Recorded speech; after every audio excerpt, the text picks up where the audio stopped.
We turn now to the one-year anniversary this weekend of the Dobbs decision, the U.S. Supreme Court ruling that threw out a woman's constitutional right to an abortion.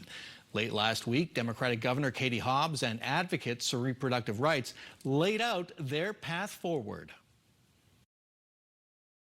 So I want to be very clear. The intent and the effort is to get this passed. But if it fails to pass, people need to know, because this is a right that is under real threat right now. Democratic State Representative Athena Solomon says she plans to introduce a bill next year that would protect reproductive rights, including the right to an abortion, for all Arizona residents. If the Republican-controlled legislature doesn't pass the bill, called the Arizona Right to Contraception Act, the next step appears to be gathering signatures for a statewide vote in November 2024 on a right to contraception. Our first guest will likely have a big role to play in any statewide vote. Brittany Fonteno is President and Chief Executive Officer of Planned Parenthood of Arizona. Welcome back to Square Off. Thank you for having me. I want to talk about the impact of the Dobbs decision, but first, that potential statewide ballot initiative has been out there for quite a while now. I think I've spoken to you about it, certainly to the governor about it. What role would Planned Parenthood play in organizing or funding that initiative? That's a great question. And so, first of all, we know that the support is out there. We know that there is a really groundswell from all corners of the state to make sure that we are restoring reproductive rights, and specifically the right to accessible abortion.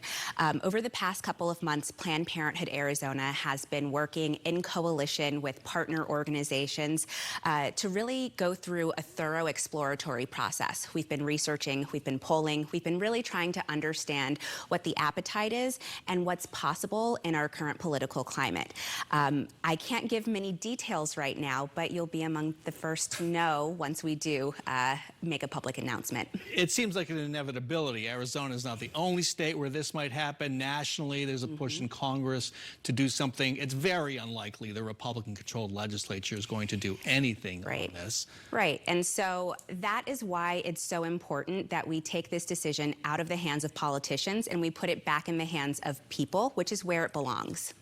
I want to talk about messaging for a moment and how that's changed. This was the right to an abortion, then it became reproductive rights. Now it's a right to contraception.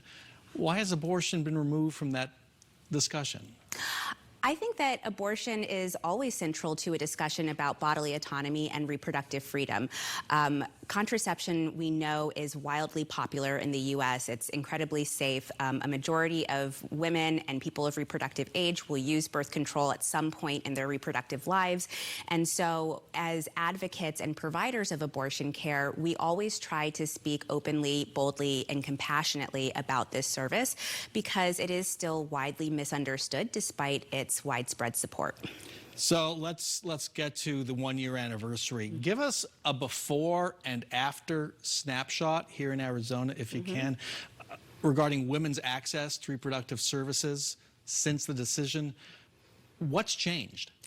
Oh my goodness, so much has changed. We've really been on a roller coaster over the past year in Arizona and across the country. But Arizona in particular has been ground zero for a chaotic and confusing and complex legal environment regarding abortion rights.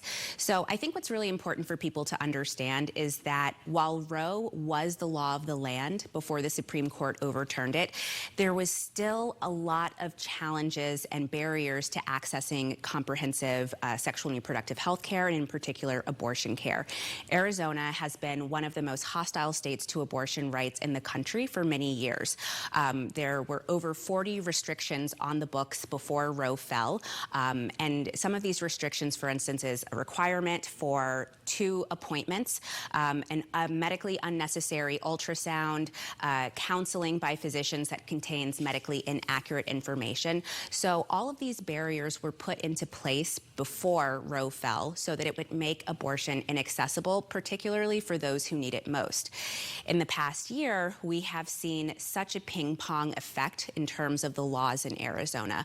So abortion was legal, then it was illegal, and not just illegal, but criminalized. And so I think that that's really important for people to understand that there was our former state attorney general actually went to court and tried to reinforce a Civil War era abortion ban that criminalized providers, doctors who were providing compassionate care to their patients. Thankfully, Planned Parenthood Arizona led the charge in court, the court of law and the court of public opinion, really taking into account the former attorney general. And thankfully, we got a really great decision from the Court of Appeals that affirmed that abortion is legal through 15 weeks of pregnancy. So we are proud to still be providing abortion care at our health centers. And despite these cruel attacks, we're still standing and our doors are still open. But talk about that. How has abortion care decreased? Planned Parenthood was the largest provider of abortion services. How much has that decreased since this ruling? There's absolutely been a decrease, and I would say that Planned Parenthood and the many independent abortion providers in Arizona are just not able to meet the need. First and foremost, we went from the line being fetal viability in terms of what Roe set as the precedent. We're now living under an abortion ban that cuts off access after 15 weeks of pregnancy. People still need access to abortion care after 15 weeks of pregnancy for a variety of reasons, even though the majority of abortions actually take place in the first trimester. So overwhelming majority take place in the first trimester. And I think it's really important for people to understand who gets abortions at that point in pregnancy after 15 weeks because of genetic or fetal abnormalities, incompatibilities with life, challenges for the pregnant person's life or health. And so we have just seen such an increase of out-of-state patients, particularly from Texas and other hostile states in the Midwest, coming to Arizona. And we still have to take care of our own communities. We're not able to fully meet the needs, but we are strategically planning to continue expanding access in our clinics to be able to serve people more. And I want to return to the legal fight because it's not over. The 15-week ban on abortion after 15 weeks is in place, but that Civil War era ban, 159 years old now, I believe, is still out there and is still before the Arizona Supreme Court. If you can just briefly tell us what is happening at that court and will the court hear it? I'm so glad that you brought that up because I think a lot of people celebrated, obviously, when the Court of Appeals affirmed the right to abortion through 15 weeks of pregnancy. However, the fight is not over. We're not out of the woods yet. So we have an Attorney General, Chris Mays, who is a strong champion for reproductive freedom. She has said time and time again throughout her campaign and afterwards that she would never prosecute someone for obtaining or providing an abortion. However, there is interest from other parties in trying to make the Supreme Court take this case in an effort to throw out the Court of Appeals' earlier decision. And so we are watching and waiting.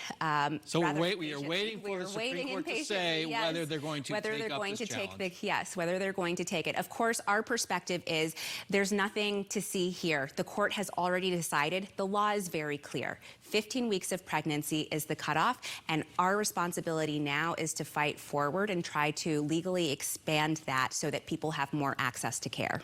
Got to end it there. Brittany Fonteno, thank you so much for joining us. Thank you. Well,